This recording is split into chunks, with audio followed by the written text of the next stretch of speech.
Hi, I'm Susan Craven, and today I'll be talking about The Death of Bees by Lisa O'Donnell. This story was published about a year and a half ago, and it's written in diary form by the three main characters. So as you go along in the book, you get each person's interpretation of events that happen throughout the story. The story takes place in Britain, so the language at first is you have to adapt to it. But once you get it, it's kind of fun. The story is about two sisters trying to cope with tragedies in their life, and at the same time an older gentleman who lives next door who's trying to redeem his own life. There are three main characters: Marnie, the older sister who's independent and very stubborn; Nellie, the younger sister who's very beautiful but very needy; and then there's Lenny, the homosexual who lives next door, who's just recently lost his partner.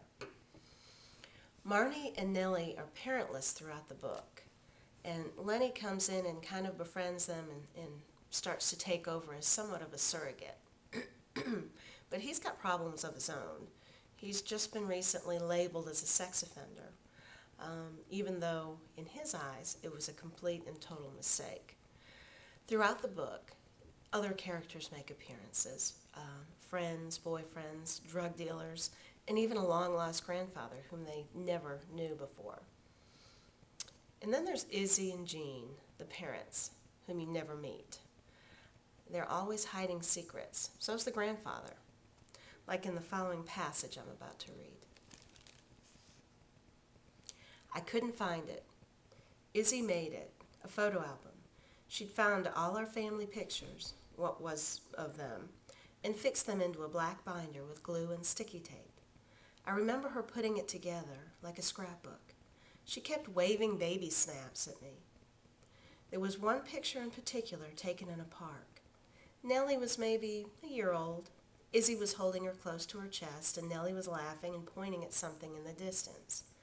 I was sort of pulling away from them and trying to run toward whatever Nellie was looking at beyond the camera.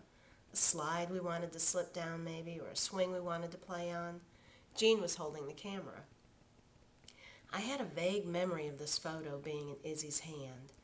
I remember Izzy drinking tea over it and looking sad, as if she didn't want to see it, but couldn't help looking at it.